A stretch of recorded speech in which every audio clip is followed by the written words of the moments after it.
بسم اللہ الرحمن الرحیم۔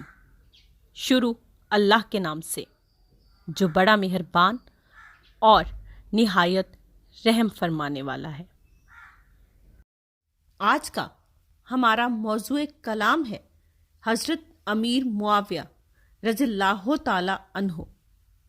تمام صحابہ کرام نے اپنی تمام تر توانائیاں استعمال کر کے اور تمام دکھ اور مصائب جھیل کر اپنے خون سے گلشن اسلام کی آبیاری کی ہے، جس کی وجہ سے آج ہم تک دین اسلام صحیح شکل و صورت میں موجود ہے۔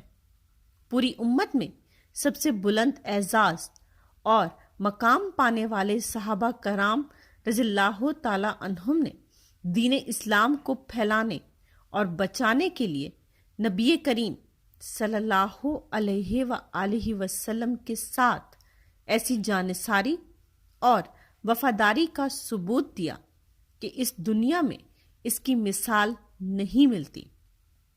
مدینہ منورہ سے 160 کلومیٹر دور بدر کا میدان ہے، جہاں حق اور باطل کا سب سے پہلا معرکہ ہوا۔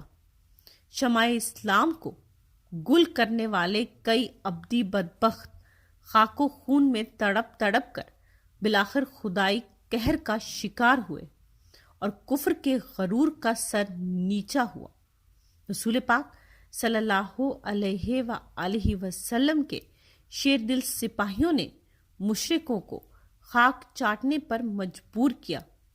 انہی میں عرب کے معروف قبیلے بنو امیہ کے خاندان کے نامی گرامی خدائی لشکر کی تلواروں سے گھائل ہوئے صحابہ کرام کے نیزوں کی انیوں پر اس خاندان کے سردار عتبہ ولید کو اچھال دیا گیا، اور یوں دشمنان اسلام اپنے انجام بد کو جا پہنچے۔ یہ خاندان 2 دھڑوں میں تقسیم ہوا۔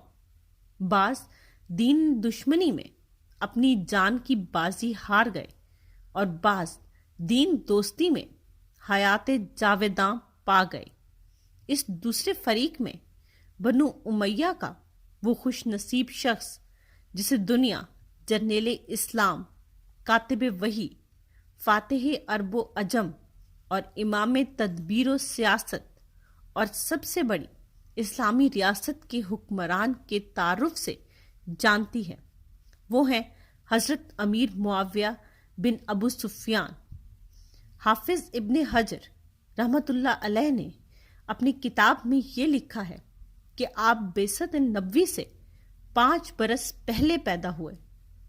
آپ نے آپ کا نسب یوں لکھا ہے: معاویہ بن ابو سفیان بن حرب بن امیہ بن عبد شمس بن عبد مناف اور بن قصہ۔ آپ کے خاندان کا خاندان نبوت بنو ہاشم سے گہرا تعلق ہے۔ امام ابن اساخر نے تاریخ مدینہ و دمشق میں لکھا ہے کہ حضرت امیر معاویہ رضی اللہ تعالی عنہ کی ہمشیرہ ام المومنین رملہ بنت ابو سفیان نبی کریم صلی اللہ علیہ وآلہ وسلم کی اہلیہ ہیں، اور حضرت ابو جعفر بغدادی نے اپنی کتاب میں لکھا ہے کہ آپ نبی کریم صلی اللہ علیہ وآلہ وسلم کے ہم زلف تھے۔ ام المومنین سیدہ ام سلمہ کی بہن آپ کے نکاح میں تھیں۔ حافظ ابن حجر رحمۃ اللہ علیہ نے حضرت امیر معاویہ کا اپنا فرمان نقل کیا ہے کہ میں صلح حدیبیہ کے بعد 7 ہجری میں پہلے اسلام قبول کر چکا تھا، اور آپ نے یہ بھی لکھا کہ آپ نے فتح مکہ کے موقع پر اپنے اسلام قبول کا اظہار فرمایا تو آپ صلی اللہ علیہ وآلہ وسلم نے حضرت امیر معاویہ رضی اللہ تعالی عنہ کو مرحبا کہا۔ امام ذہبی رحمۃ اللہ علیہ نے تاریخی اسلام میں لکھا ہے کہ آپ حلم و بردباری میں اور اپنے اعلیٰ اوصاف و اخلاق کے اعتبار سے اپنے ہم عصر لوگوں میں ممتاز حیثیت رکھتے تھے، اور اس کے علاوہ امام ابن اساکر نے اپنی تاریخ میں آپ رضی اللہ تعالی عنہ کا مروت کے بارے میں یہ قول نقل فرمایا ہے کہ مروت 4 چیزوں میں ہوتی ہے: اسلام میں پاک دامنی، مال کا صحیح اور جائز طریقے سے حاصل کرنا، اقربا کی رعایت کرنا اور پڑوسیوں سے تعاون کرنا۔ حضرت ابو ہریرہ رضی اللہ تعالی عنہ نے ایک حدیث آپ کو سنائی کہ قیامت کے دن عالم، مجاہد اور تیسرا سخی، ان سے حساب کتاب لیا جائے گا اور یہ لوگ اپنی فاسد نیتوں کی وجہ سے اس میں ناکام ہو جائیں گے تو انہیں جہنم کی بھڑکتی ہوئی آگ میں ڈالا جائے گا۔ یہ سن کر حضرت امیر معاویہ رضی اللہ تعالی عنہ بہت روئے، یہاں تک کہ حاضرین مجلس کو یہ خیال ہونے لگا کہ شاید آپ اسی حالت میں فوت ہو جائیں گے۔ پھر تھوڑی دیر بعد جب کیفیت سنبھلی تو آپ نے قرآن کریم کی ایک آیت تلاوت فرمائی۔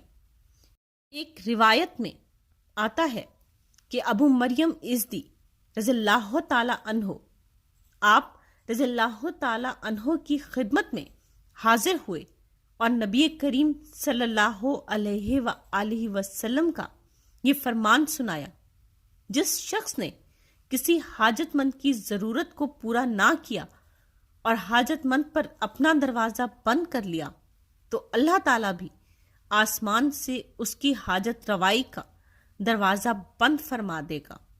یہ سن کر آپ رضی اللہ تعالی عنہ اتنا روئے کہ اوندھے گر گئے اور اپنے دربان کو بلوایا اور ابو مریم سے کہا کہ حدیث دوبارہ بیان کریں۔ انہوں نے دوبارہ بیان کی، چنانچہ محدثین کی طرح امام عبداللہ بن عمرہ رضی اللہ تعالی عنہ کے حوالے سے روایت ہے کہ امیر معاویہ رضی اللہ تعالی عنہ حضور پاک صلی اللہ علیہ وآلہ وسلم کی موجودگی میں کلام شریف کی کتابت فرمایا کرتے تھے، اور سیرت طیبہ نامی کتاب میں یہ لکھا ہوا ہے کہ حضرت امیر معاویہ رضی اللہ تعالی عنہ نے غزوہ حنین میں نبی اقدس صلی اللہ علیہ وآلہ وسلم کے ساتھ مل کر معرکہ لڑا۔ اللہ کے نبی صلی اللہ علیہ وآلہ وسلم نے آپ کو 100 اونٹ اور 40 اقیہ چاندی بھی عطا فرمائی۔ فتح مکہ 8 ہجری رمضان میں پیش آیا۔ اس کے بعد غزوہ طائف اور غزوہ حنین میں حضرت امیر معاویہ آپ صلی اللہ علیہ وآلہ وسلم کے ہم رکاب رہے۔ خلیفہ رسول حضرت سیدنا عثمان غنی رضی اللہ تعالی عنہ کے دور میں بلوائیوں نے شورش بپا کی اور آپ کو قتل کرنے کے منصوبے بنانے لگے۔ اس موقع پر حضرت امیر معاویہ رضی اللہ تعالی عنہ نے حضرت عثمان غنی کی خدمت میں عرض کی کہ آپ شام تشریف لائیں، وہاں آپ کی جان کا تحفظ بھی ہوگا اور وہ لوگ اطاعت گزار بھی ہیں۔ حضرت عثمان نے قرب نبی میں رہنے کو ہمیشہ ترجیح دی۔ حضرت امیر معاویہ رضی اللہ تعالی عنہ نے مہاجرین و انصار بالخصوص حضرت علی، حضرت طلحہ، حضرت زبیر اور دیگر جلیل القدر صحابہ کرام سے اس نازک صورتحال پر مشورہ کیا اور خلیفہ رسول کی حفاظت کی بھرپور تاکید فرمائی۔ اس کے بعد آپ شام چلے گئے۔ مختلف علاقوں سے فسادی اور سرکش لوگ مدینہ طیبہ پہنچے اور حضرت عثمان رضی اللہ تعالی عنہ کے گھر کا محاصرہ کر لیا۔ حالات یہاں تک سنگین ہو گئے کہ حضرت عثمان غنی رضی اللہ تعالی عنہ کا مسجد جانا بھی دشوار ہو گیا۔ آپ نے شام میں حضرت امیر معاویہ، بصرہ میں عبداللہ بن عامر اور کوفہ کے والی کو ان حالات کی اطلاع بھیجی۔ اس پر حضرت امیر معاویہ رضی اللہ تعالی عنہ نے حبیب بن مسلمہ کی قیادت میں ایک فوجی دستہ حضرت عثمان غنی رضی اللہ تعالی عنہ کی حفاظت کے لیے روانہ کیا۔ ابھی یہ دستہ راستے میں تھا کہ بلوائیوں کو اس کی خبر ہو گئی اور ان ظالموں نے حضرت عثمان رضی اللہ تعالی عنہ کو شہید کر دیا۔ حضرت امیر معاویہ رضی اللہ تعالی عنہ کی حکمت عملی اور جواں مردی کے 20 واقعات کتب تاریخ میں موجود ہیں۔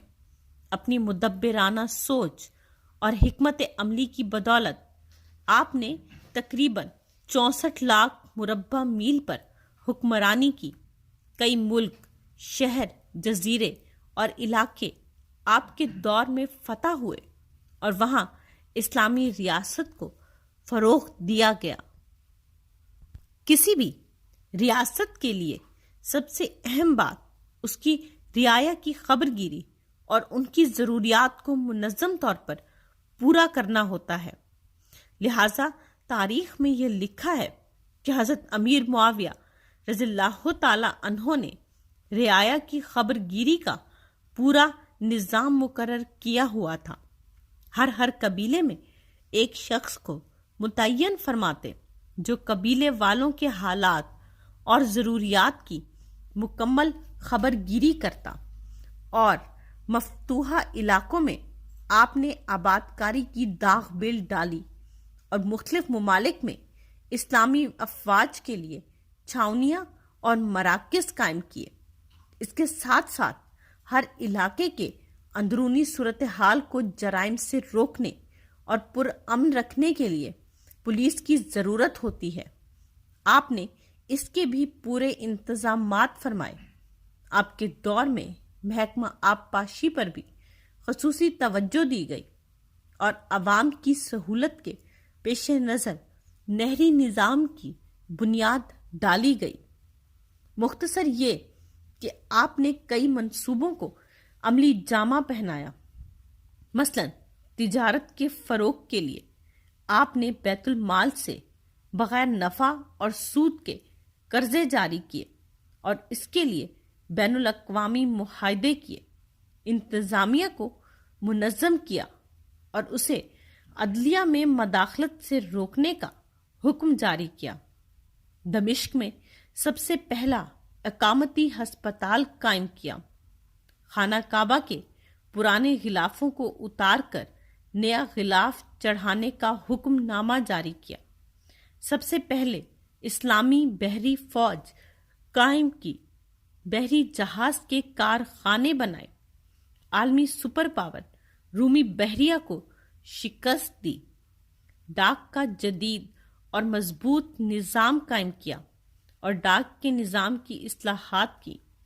سرکاری حکم نامے پر سرکاری مہر لگانے اور حکم کی ایک کاپی سرکاری دفاتر میں محفوظ رکھنے کا طریقہ آپ ہی کی ایجاد ہے۔ قانون کی طرح طب اور علم الجراحت کی تعلیم کا بھی خاطر خواہ انتظام کیا۔ اسی طرح فن خطاطی میں خط دیوانی کے موجد آپ ہیں۔ ابن عساکر نے اپنی تاریخ میں لکھا ہے کہ آپ پر شدت مرض کی وجہ سے غنودگی طاری ہو گئی۔ جب کچھ افاقہ ہوا تو آپ نے اپنے اہل خانہ کو وصیت کرتے ہوئے ارشاد فرمایا، اللہ کا خوف کرو۔ جو شخص تقوی اختیار کرتا ہے اللہ تعالیٰ اسے ہلاکتوں سے بچا لیتا ہے، اور جو شخص اللہ سے خوف نہیں رکھتا تو اس کی ہلاکت سے بچنے کی کوئی صورت نہیں۔ بالآخر وہ وقت بھی آ پہنچا جس سے کسی ذی روح کو چھٹکارا نہیں۔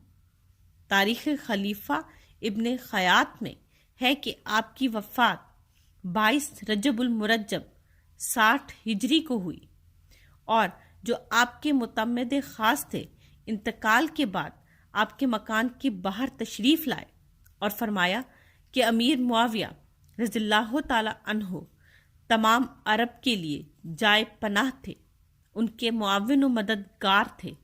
اللہ تعالیٰ نے ان کے ذریعے مسلمانوں کی باہمی خانہ جنگی کو ختم فرمایا اور بے شمار ممالک ان کی سربراہی میں اسلام کے زیر نگیں آئے۔ پھر آپ کی وصیت کے مطابق آپ کے کفن میں تبرکات کو شامل کر لیا گیا۔ اسی دن نماز ظہر کے بعد حاق بن قیس نے دمشق کی جامع مسجد کے قریب آپ کا جنازہ پڑھایا اور آپ کے جسد مبارک کو امام ذہبی کے بقول باب الجابیہ اور باب الصغیر کے درمیان دفن کر دیا گیا۔